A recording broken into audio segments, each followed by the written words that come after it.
Hey guys, what's up? It is Ripe again, back with a mix of Just No HOA and Reddit detective stories. If you haven't already, please don't forget to subscribe to my channel to join our awesome community, and without wasting any more time, let's dive right into the stories. The first one is titled, HOA forced me to pay HOA fees although I am not part of the HOA. I sued them for $154,000. I have always been the type of person that never wants to sue someone or cause trouble, but I felt like I had to stand my ground against my shady HOA. I know after reading about all of the terrible HOAs, I should have known that mine was up to no good.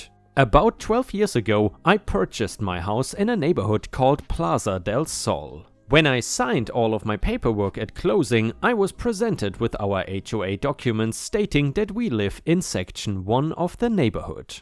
I did not really think much of it honestly. I realized that the front half was a little older, which is where I lived, and the second half was built years later. It said I had HOA fees and whatnot, and I assumed this was all normal. Anyway, I go 10 years of paying these HOA fees without much grief or issue. I followed the rules and did what they wanted. Thankfully, they were not the pickiest when it came to silly things like the grass or the trash cans, so I just kept to myself. One day I received a strange paper in the mail from the HOA saying that Section 1 of the neighborhood needed to sign new documents. I started to grow suspicious after this. The letter was worded strangely, almost cryptically, as if they were trying to avoid something.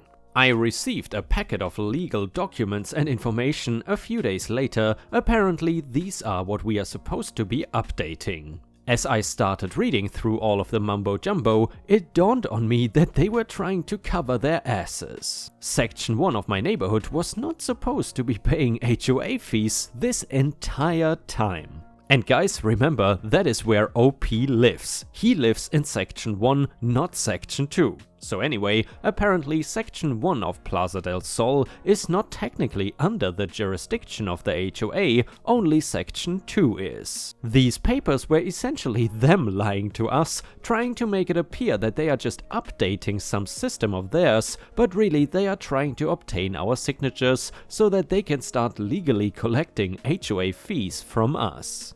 I had been lied to, duped for years and years. I could not believe it. With HOA fees of almost $400 a month, I had given them a ridiculous amount of money over the last decade. So I decided that I would not pay them anymore, which after over a year of threatening letters and them finally attempting to auction my house in a short sale, I was forced to sue them.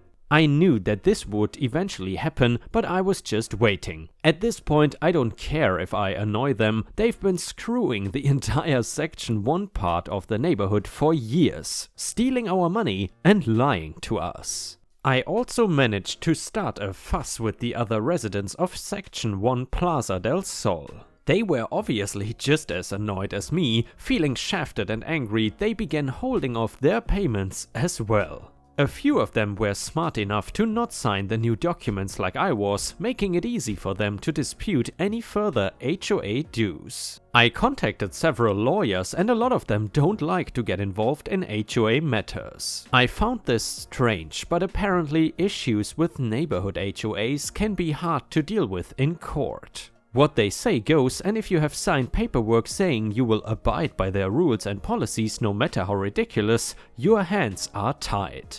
Eventually, I found an attorney to help me with my case against this corrupt HOA, and the ball started rolling. Slow as all get out, but it was going somewhere at least. It took forever to see a court date, but as long as we were dealing with this legal case between us, they could not sell my house out from under me. I live in a state that has the super priority lien law, which makes it legal for them to sell my home without my permission if I am behind on their HOA dues. Eventually, we finally made our way into court. It was an interesting experience for me. I had never had to do anything like this, but I was honestly excited. There was a small jury and everything. The judge started talking and introduced the case. I was nervous at first, thinking that I had made a mistake when the judge seemed to make a face when talking about my refusal to sign the HOA's paperwork.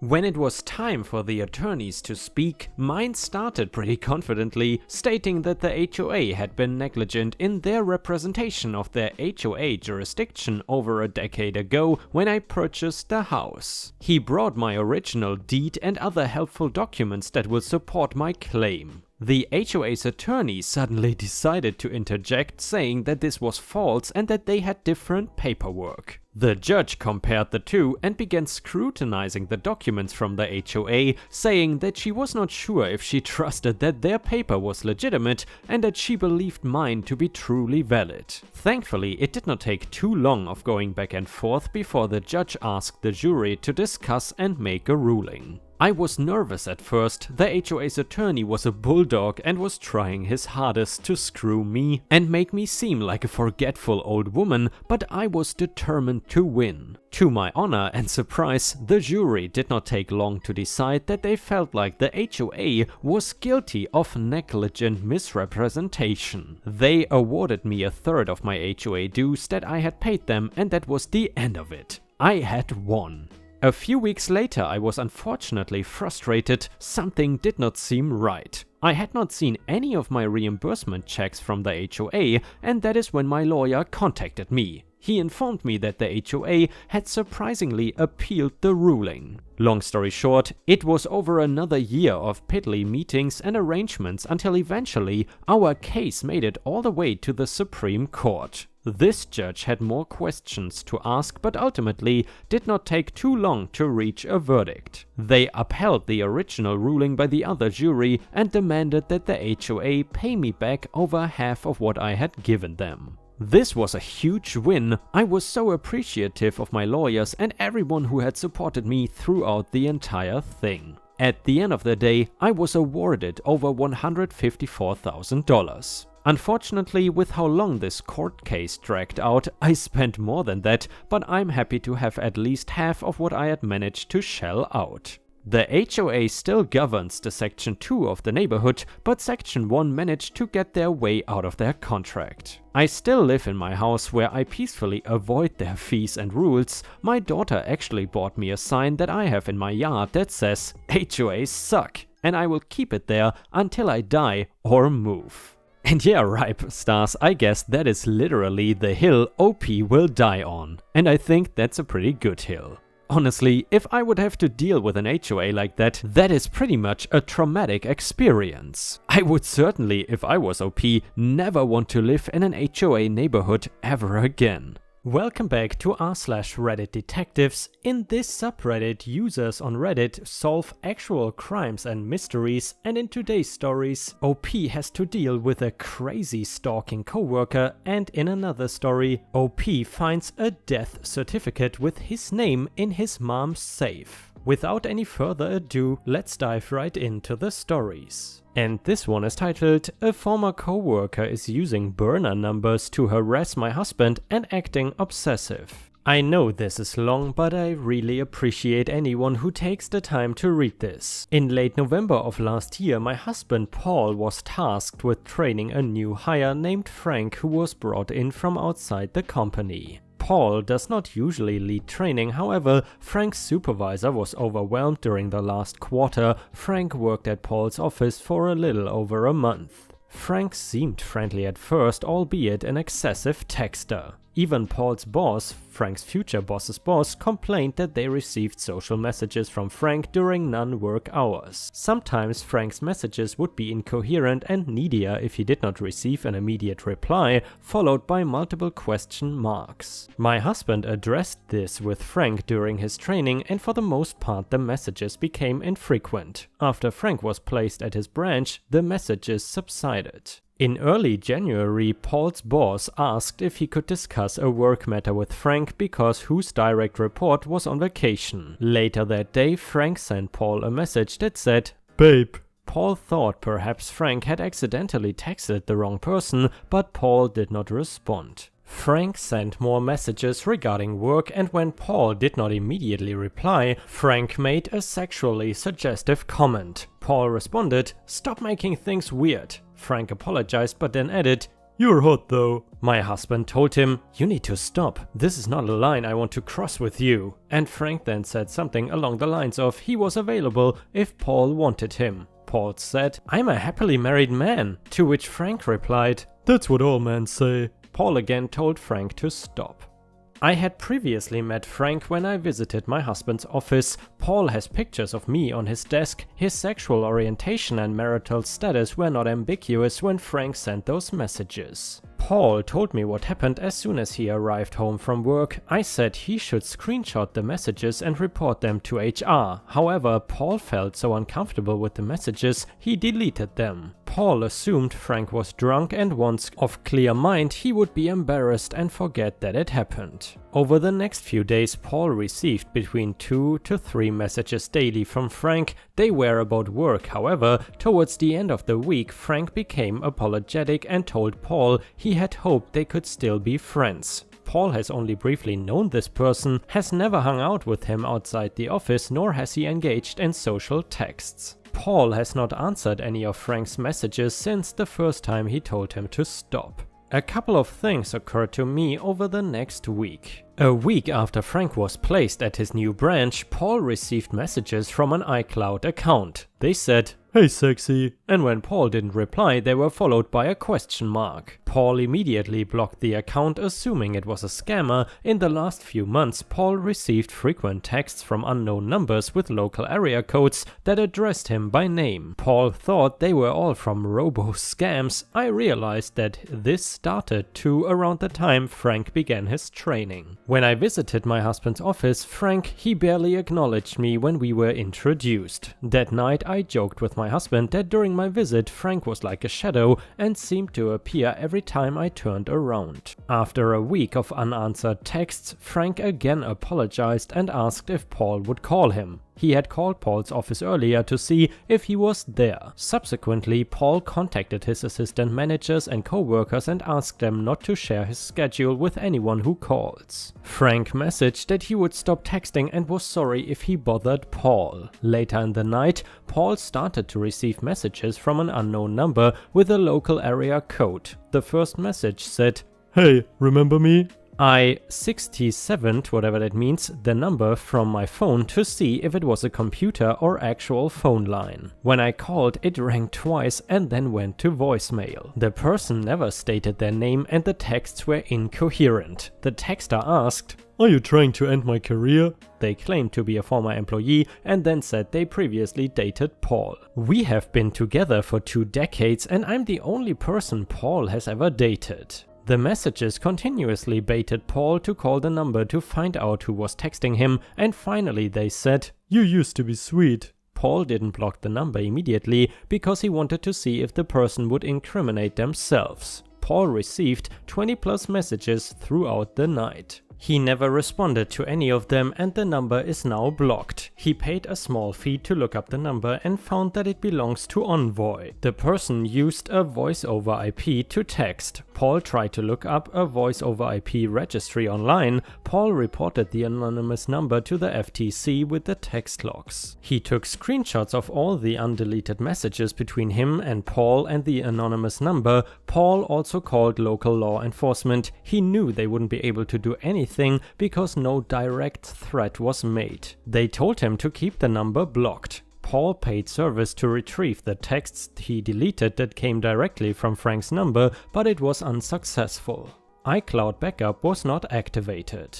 The next week at work, one of Paul's assistant managers approached him. They follow Frank on Facebook and were alarmed by his posts. The day after Paul received the texts from an unknown number, Frank made similar posts online and added, "With me, you're either right or die or dead." Paul compiled all the information he had and shared it with his boss and the company HR. Over the next few weeks, Paul continued to receive texts from Frank, sometimes one a week or once every other week. After a month-long investigation, HR touched base that their legal department found several red flags. However, they cannot disclose info because of confidentiality, nor were they going to fire Frank. Paul has been away on business for the past 2 weeks and I've been home alone. Paul told me he received text from Frank that asked how his business trip was going. Just to reiterate, Paul has not responded to Frank's messages since he told him to stop, which was over a month ago. Last night I saw I had several missed calls from Paul around midnight. When I called him back, I could tell he was worried. Same as before, he started to receive texts from a different number with the local area code. They said, "I miss you, why do you hate me?" The number called him consecutively for an hour. Paul had to turn on the do not disturb option. The following text messages he received were sexually explicit and some referenced me. "For the most part I feel safe at home. We have a PO box and an unlisted street address. There are exterior and interior cameras at all of the entry points around our home. Also, our neighborhood has 24-hour security. However, I am worried sick every time Paul leaves the house. We have wanted to start a family for a very long time, but have struggled with infertility. Unfortunately, this past month I suffered another miscarriage. This person has added unnecessary stress to our lives. Last night I was shaking and could not sleep. Any advice on how to find out where the texts are coming from or how to handle harassment would be much appreciated." Paul and I already discussed going to the police once he returns home. Added more info, we were definitely frustrated with HR's response. My husband was told legal would review all of the info he shared. He spoke to them on the phone several times, hour-long conversations. They asked if he felt safe and he said frankly, no. Things escalated in such a short period. They took certain precautions. In other words, he was never in the building alone. He didn't work past sunset. He parked towards the front and security made sure cameras are facing the parking lot. They seemed supportive at first. However, the investigation took a month and they told my husband there wasn't enough to fire Frank. The HR rep did say she was surprised by legal's resources. She didn't realize how much they have access to and that they found several red flags. But they are unable to share what they found or when/if Frank would be disciplined. Everything was treated like it was supposed to go back to normal, even though it doesn't seem like it was discussed with Frank, nor did it stop. I used hyphens for Paul and Frank because I tried to leave out identifying info. I slipped up when typing and at one point used Frank's real name, which I corrected. I doubt he would find this post, but this whole situation has me exercising precaution. Wow guys, and I gotta say, if I had to work with such a crazy coworker, I'm not sure if I could come to work anymore. Even as a guy, that is seriously scary, and I am wondering if you were in this situation, what would you do? In addition, I am really horrified actually that HR is not really able to really do anything. And a user in the comments said, "This won't help with tracking the number down, but I suggest putting everything together in an email to HR and copying yourself, personal email, so that you have record. I would start it out with, as I reported to you on X date, I would have a paper trail in case the company decides to turn on the wrong person. He needs to leave and needs to fight for unemployment, or you someday need to take legal action." That sounds extremely disturbing. I hope that someone is able to help you catch this guy. And another user said, "This behavior probably meets the definition of criminal stalking in your state. Your husband may be able to get some advocacy and assistance through a local domestic violence services program, even though it is not domestic violence. They are probably the best resource on protection from stalking. Your husband getting a protective order might be a start. Here's some general info about stalking, but it's a matter of state law, so the elements and actions victims can take vary by state. Even though this terrible situation is impacting you too, your husband is probably the only one who has standing to take legal action, like petitioning for a protective order.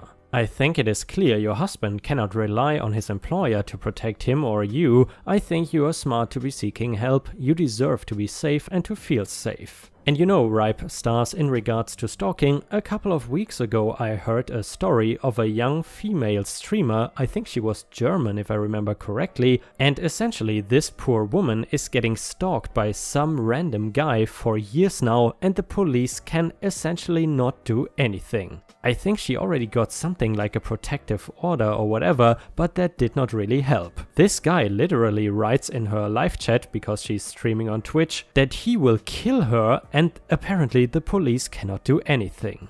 It seems once your address and personal info is out there, it is really hard to protect yourself from stalkers.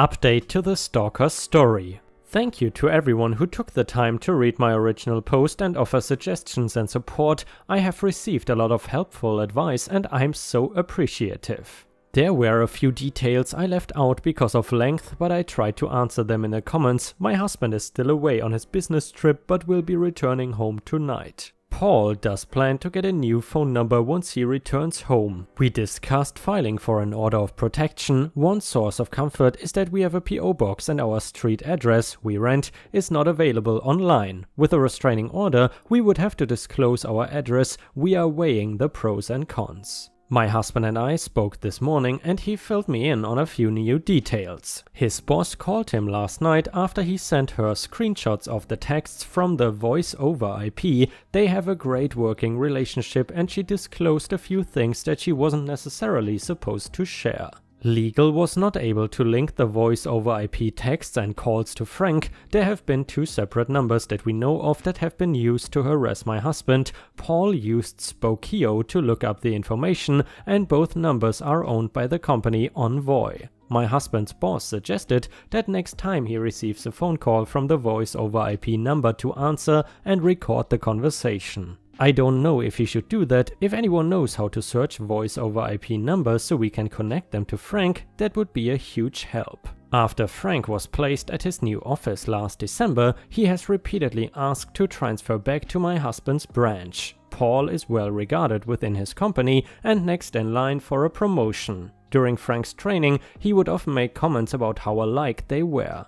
Paul thought Frank was referring to their similar background in business. However, I searched online and Frank might have lied about some of his previous work experience. Physically, personality-wise and familial background, they are very different. I don't think the harassment is just based on attraction. There have been several messages where Frank calls my husband his friend and mentor, which is bizarre because they only worked together for 5 weeks. There were a few comments about Paul deleting the initial text from Frank. I was also frustrated by his decision, but I understand why. Paul had a rough childhood and his first instinct is to avoid conflict. The texts made him feel so uncomfortable, he didn't want to open his messages and see them. He had hoped that they could forget what had happened, however, the situation escalated. To be clear, those were the only inappropriate texts sent directly from Frank's number. His subsequent messages say things like, "Hey, haven't heard from you in a while. Hey, how's it going?" The texts from voice over IP are explicit. There are similarities in verbiage and format from Frank's texts, Facebook posts and the voice over IP texts. I did do some research on Frank. I searched our state's court dockets and found that he was arrested for a DUI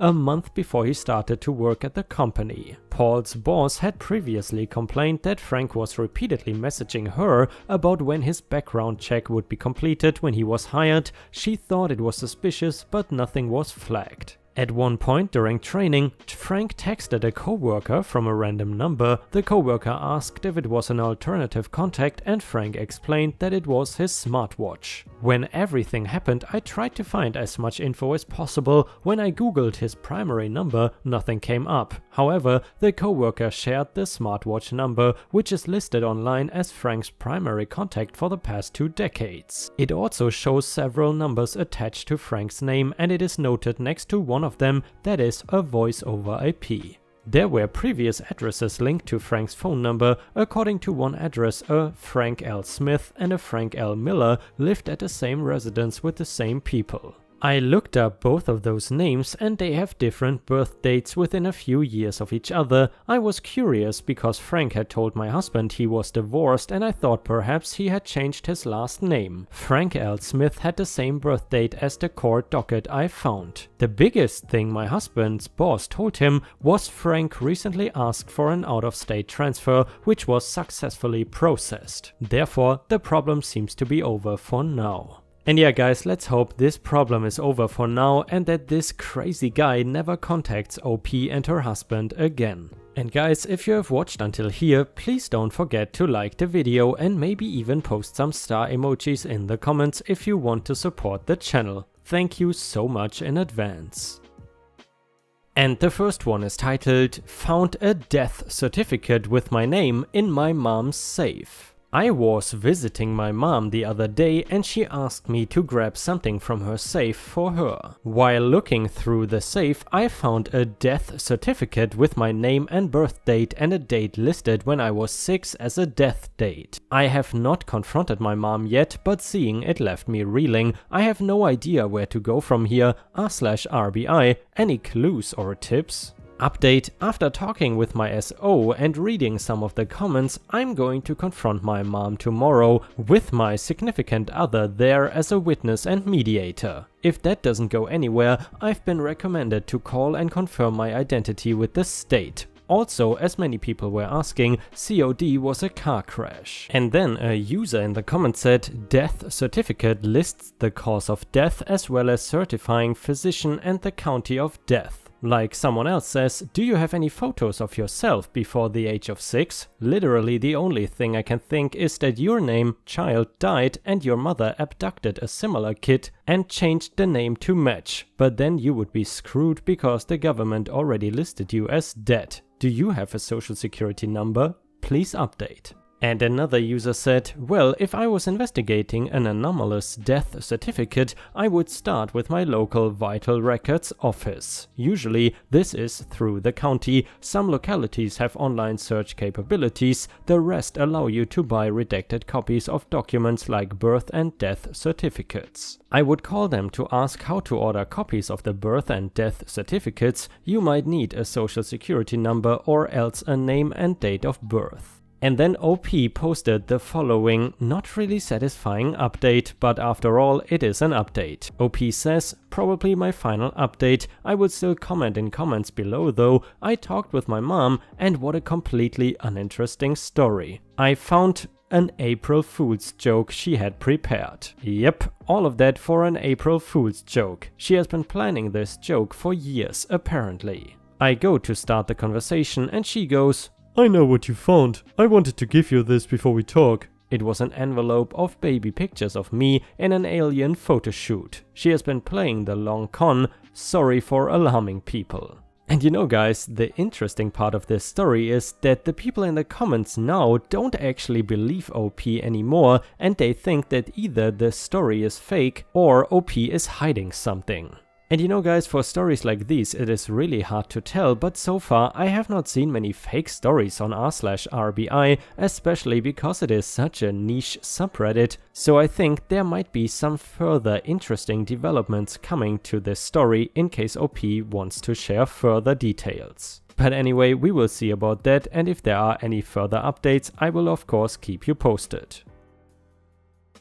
The last one is not from r/Reddit Detectives, but instead it is a bonus story from r/Ripe Stories, our own subreddit, and it was posted by user Undefined Spoon. It is titled, "Tales from Over the Road, Ran Over a Ghost." As always, Ripe can do whatever he wants with this if he thinks it is interesting enough. I'm the guy who posted the story about the guy who tried to mug me at the gas pump. This happened around 2012 or 2013 when I was an over-the-road cross-country truck driver. I normally don't drive at night and never late at night. It was winter time but no snow or anything, probably around 8 or 9 PM, so it had been dark since around 5 or 6. And I am driving along a fairly straight stretch of road somewhere in Oklahoma. Visibility was pretty good and I could see pretty far ahead of me. All of a sudden I see what looks like a black dog jump from somewhere off the right shoulder across to the left lane and then dart back in front of me in the right lane. It looked like a big dog, maybe a Great Dane. Actually reminded me of the dog from Batman the animated series, but moved like a panther or something abnormally quick. When it darted back in front, I braced myself. You are taught never to swerve for an animal or even another car, to just apply the brakes firmly and ram whatever the obstacle is, as ramming a car is better than flipping over and crushing a car when you are grossing 80,000 pounds loaded. I didn't have time to brake, but I hit whatever it was hard. The front hood appeared to flip up, blocking the windshield for a moment and flipped back down. Keep in mind, truck hoods are hinged at the front and flip forward, not back like a 90s Corvette.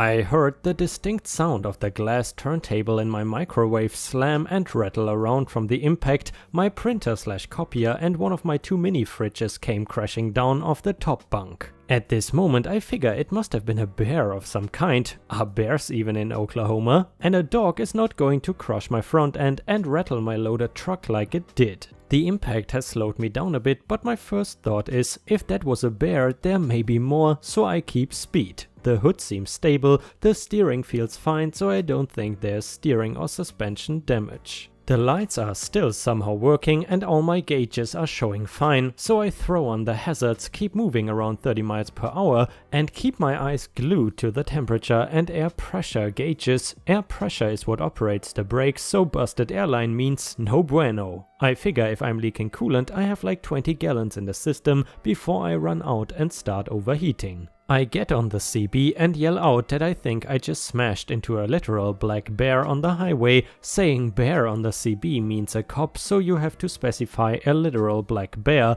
and to watch out for either more or its dead body on the highway. One guy says he had just seen a black dog and he almost ran off the road. I tell him that is what I just hit, but it blew apart my front end and I think it was either a really fast bear or maybe a panther or mountain lion, but it was too dark to tell. The next truck stop is about 5 miles away. I make it there, pull into the pumps and get out to assess damage. But there was nothing. There's not a scratch anywhere on this truck. I smashed into whatever the hell this thing was. I heard the massive impact, the crunching of the fiberglass hood and front end. I saw the front of my hood very distinctly fly up and back down. The hood was completely intact. The intercooler and radiator had no damage. I had hit nothing. I got back in my truck and I went over my hours of service by 2 hours to get the hell out of that state and as far as I could into Texas. Later I found on the internet about an old trucker legend about the black dog jumping out in front of drivers, causing them to swerve off the road to avoid it. Maybe it knew I wasn't going to swerve and tried to take me out another way. I'm not superstitious, a lot of truckers are.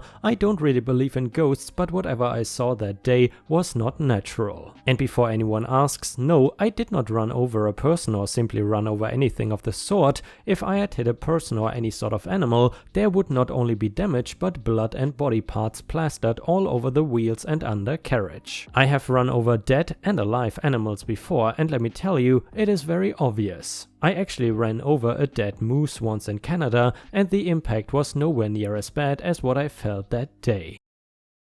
And ripe stars, with this we have reached the end of the video. However, if you still cannot get enough of my content, then I would highly suggest to check out my endless binge watch playlist, which will soon show up in the left corner of the screen. In addition, I would really appreciate it if you could not only subscribe to the channel, but also turn on the bell notifications, which you can do by clicking on the little bell icon right next to the subscribe button. This will help my channel tremendously and this will make sure that you don't miss any of my videos. Furthermore, if you want to see additional ripe content that I don't post on YouTube, then I would suggest to head on over to patreon.com/ripeyoutube for more than 50 exclusive videos that you will not see anywhere else. Thank you so much for your amazing daily support and I hope to see you again tomorrow.